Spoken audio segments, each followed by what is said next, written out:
నమస్కారం ETV news కు స్వాగతం ముఖ్యాంశాలు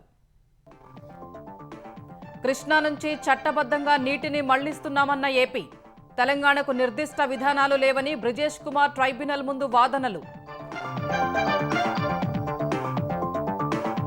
పునర్విభజనకు ముందు కేటాయింపులను సాధించాలని తెలంగాణ నిర్ణయం జలశక్తి శాఖ భేటీలో ఏపీపై ఒత్తిడి తేవాలని తీర్మానం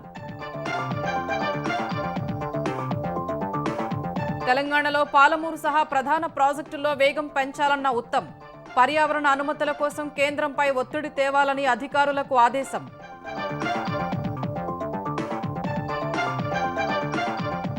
నంద్యాల జిల్లా సిరివెళ్లమెట్ట వద్ద ఘోర రోడ్డు ప్రమాదం ప్రైవేటు బస్సు లారీ ఢీకొని చెలరేగిన మంటలు 3 మృతి 14 మందికి గాయాలు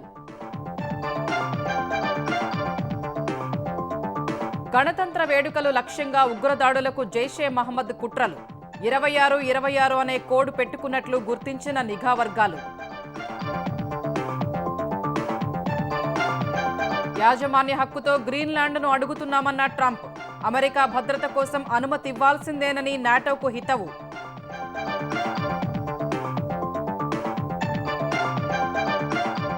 టీ20 ప్రపంచ కప్ మ్యాచ్ల తరలింపుపై ఐసీసీ విముఖత భారత్కు రావాల్సిందేనని బంగ్లాదేశ్కు స్పష్టీకరణ బోర్డు భేటీలో సంపూర్ణ మెజారిటీతో నిర్ణయం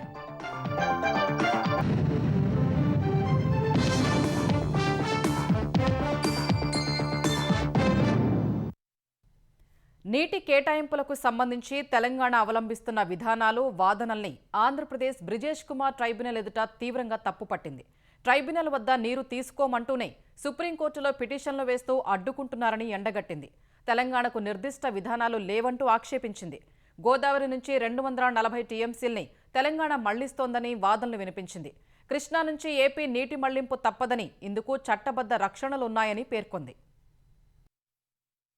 ఢిల్లీలో బ్రిజేష్ కుమార్ ట్రైబ్యునల్ ఎదుట తెలంగాణ విధానాల్ని ఏపీ ఎండగట్టింది సీనియర్ న్యాయవాది జయదీప్ గుప్తా ఏపీ తరపున వాదనలు వినిపించారు గోదావరిలో మిగులు జలాలు ఉన్నాయని ఇతర బేసిన్లకు ఏపీ మళ్లించుకోవచ్చని ట్రైబ్యునల్లో తెలంగాణ వాదిస్తూనే మరోవైపు పోలవరం నల్లమల సాగర్ ప్రాజెక్టును అడ్డుకుంటోందని వాదించారు డీపీఆర్ను తారు చేయకుండా నిలువరించాలంటూ సుప్రీంకోర్టులో కేసు వేసిందని గుర్తు చేశారు తెలంగాణ ప్రభుత్వానికి నిర్దిష్ట విధానాలు లేవన్నారు ఉమ్మడి ఏపీకి కృష్ణా ట్రైబ్యునల్ కేటాయించిన 811 టీఎంసీలకు సంబంధించి ఇప్పటికే అన్ని ప్రాజెక్టులు ఉన్నాయన్నారు తెలంగాణ వాదిస్తున్నట్లుగా కృష్ణానది నుంచి ఇతర బేసిన్లకు నీటి మళ్లింపును నిలిపివేయడం సాధ్యం కాదని పేర్కొన్నారు ఈ మళ్లింపునకు 2 ట్రైబ్యునళ్లు రాష్ట్ర విభజన చట్టం రక్షణలు ఉన్నాయని స్పష్టం చేశారు బయటి పరివాహకానికి మళ్లించే నీటికి అంతర్గత పరివాహక కేటాయింపులతో సమంగా రక్షణ కల్పించాలన్నారు తెలంగాణ వాదనల్లో నిజాలు లేవంటూ ఒక్కో అంశాన్ని ప్రస్తావిస్తూ జస్టిస్ బ్రిజేష్ కుమార్ సభ్యులు జస్టిస్ రామ్మోహన్ రెడ్డి జస్టిస్ తాళపత్రల ఎదుట వాదనలు కొనసాగించారు పెన్నా పరివాహకంలో మరే పరివాహకంలో లేనంతగా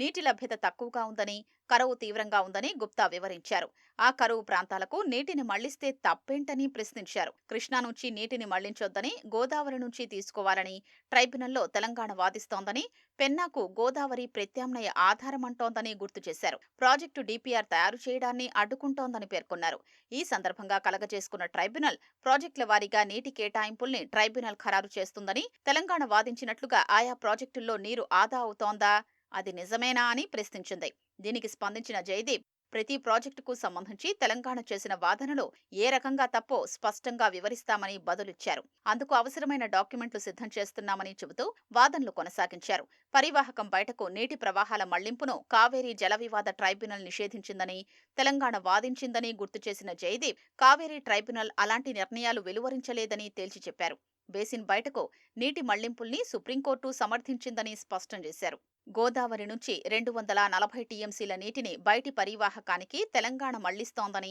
జయదీప్ ట్రైబ్యునల్కు వివరించారు ఇందుకు కేంద్ర జలసంఘం అనుమతులు ఉన్నాయని పేర్కొన్నారు కాళేశ్వరం ఎత్తిపోతలను తెలంగాణ 6 టీఎంసీలకు పెంచిందని తుపాకులగూడెం ఎత్తిపోతల 21 టీఎంసీలను దీనికి జత చేసిందని వివరించారు తెలంగాణ గోదావరి జలాల్ని బయటి పరివాహకాలకు మళ్లిస్తూ ఆంధ్రప్రదేశ్కు అభ్యంతరం చెప్పడమేంటని ప్రశ్నించారు బయటి పరివాహక ప్రాంతాలకు ఆంధ్రప్రదేశ్ నీటి మళ్లింపు 323 టీఎంసీల నుంచి 310.02 టీఎంసీలకు తగ్గిందని వివరించారు ఇందులో 140.78 టీఎంసీల నీరు కృష్ణా డెల్టా వ్యవస్థలోనే ఉందని తెలిపారు. ఇది సాంకేతికంగా బయటి పరివాహకమే తప్ప చారిత్రకంగా ఆ ప్రాంతం కృష్ణా పరివాహకంలో భాగంగా పరిగణించిందేనని తెలిపారు. నికరంగా ఏపీ బయటి పరివాహకానికి మళ్లించేది 157 టీఎంసీలు మాత్రమేనని జైదీప్ బ్రిజేష్ కుమార్ ట్రైబ్యునల్ దృష్టికి తీసుకొచ్చారు.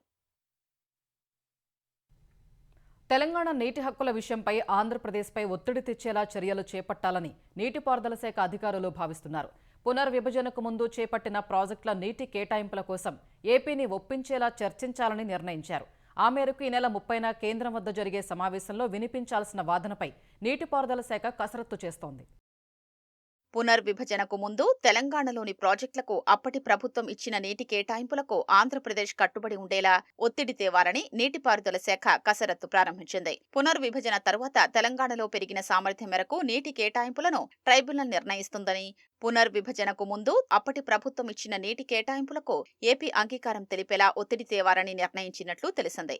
రెండు రాష్ట్రాలకు మధ్య జలవనరులకు సంబంధించిన అంశాలపై కేంద్ర జలసంఘం చైర్మన్ నేతృత్వంలో ఏర్పాటైన కమిటీ మొదటి సమావేశం ఈ నెల 30న జరగనుంది. ఈ సమావేశం ఎజెండా ఖరారుకే పరిమితమయ్యే అవకాశం ఉన్నా పునర్విభజనకు ముందు జీవోలు ఇచ్చి చేసిన కేటాయింపులపైనే మొదట ఓ అంగీకారానికి రాగలిగితే పాలమూరు, రంగారెడ్డితో సహా కృష్ణా బేసిన్లోని ప్రాజెక్టులను పూర్తి స్థాయిలో వినియోగంలోకి తేవచ్చనే అభిప్రాయంతో ప్రభుత్వం ఉందని నీటిపారుదల శాఖ వర్గాలు తెలిపాయి.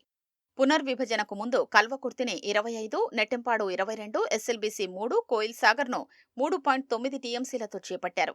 పాలమూరు, రంగారెడ్డి ప్రాజెక్టుకు జూరాల నుంచి నీటిని తీసుకునేలా 70 టీఎంసీలతో, కొడంగల్ ఎత్తిపోతలను 7.1, డిండి ఎత్తిపోతలను 30 టీఎంసీలతో చేపట్టేందుకు పునర్విభజనకు ముందే అప్పటి ప్రభుత్వం ఉత్తర్వులు జారీ చేసింది.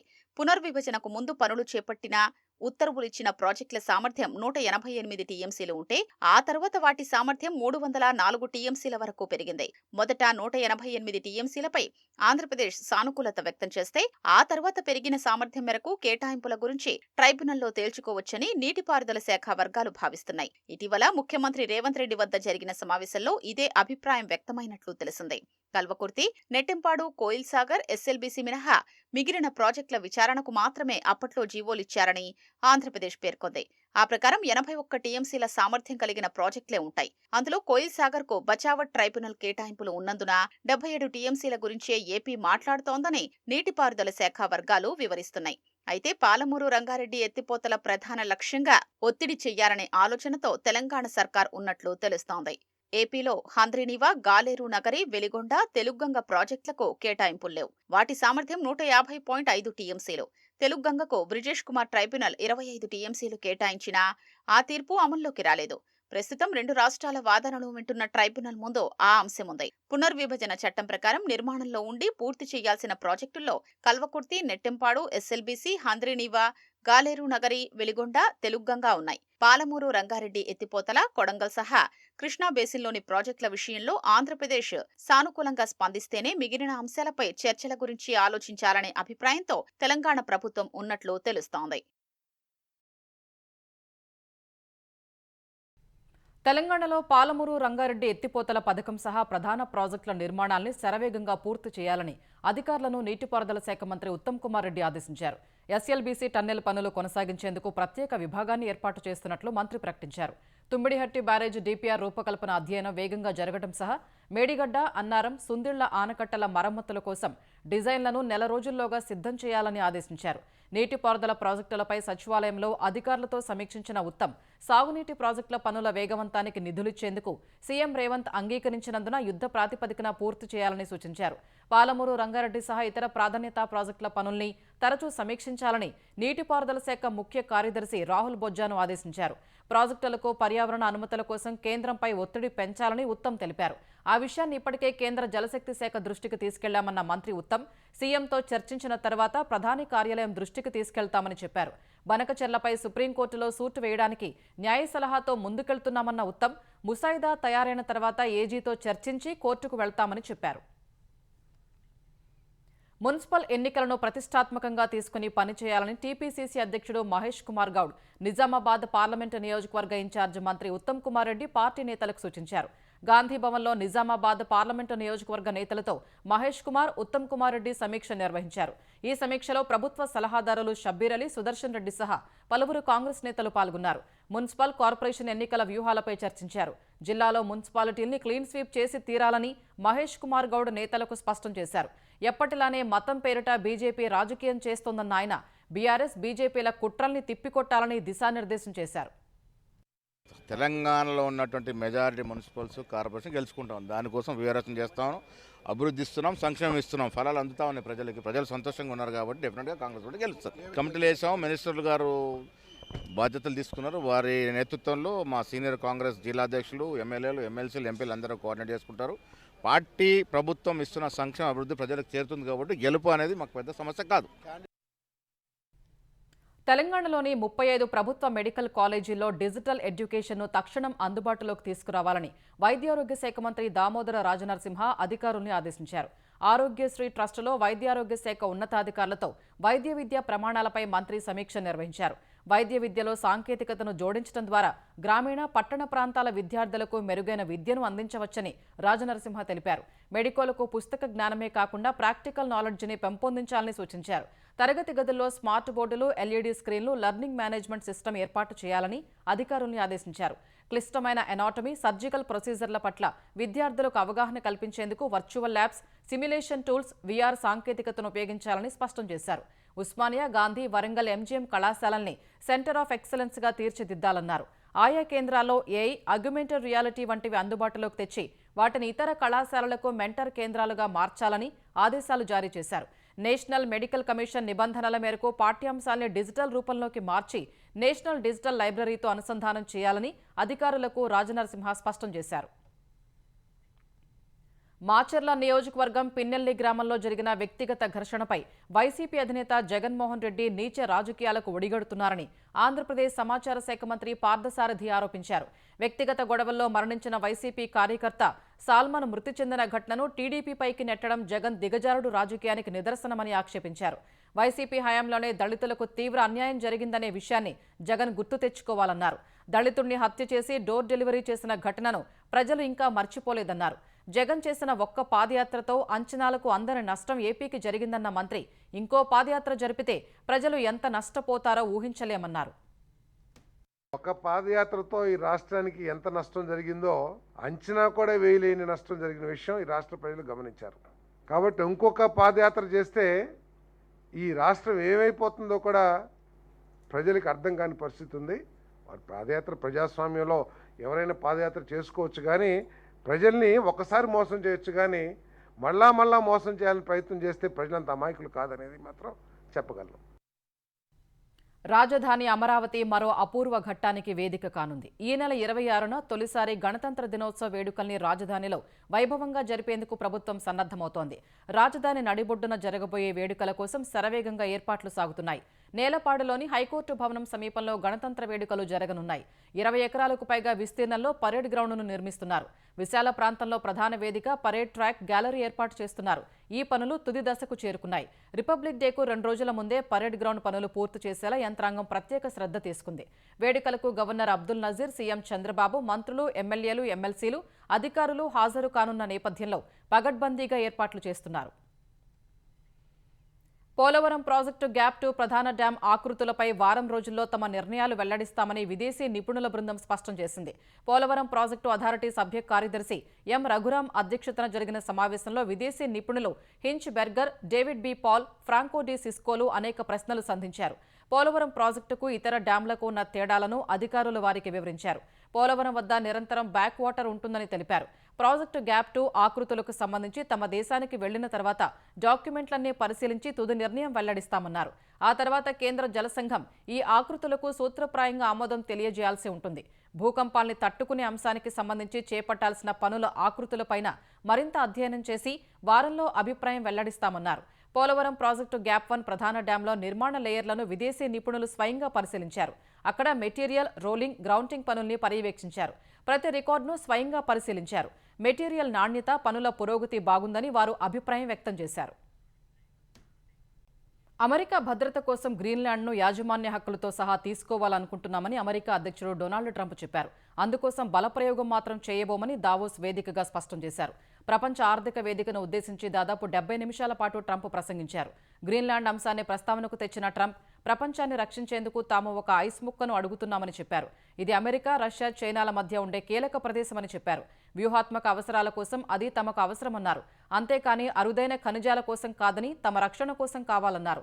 దీన్ని స్వాధీనం చేసుకునేందుకు చర్చలు అవసరమని పిలుపునిచ్చారు. డెన్మార్క్ నుంచి దీన్ని తాము తీసుకునేందుకు నాటో కూటమి అనుమతించాలని సూచించారు.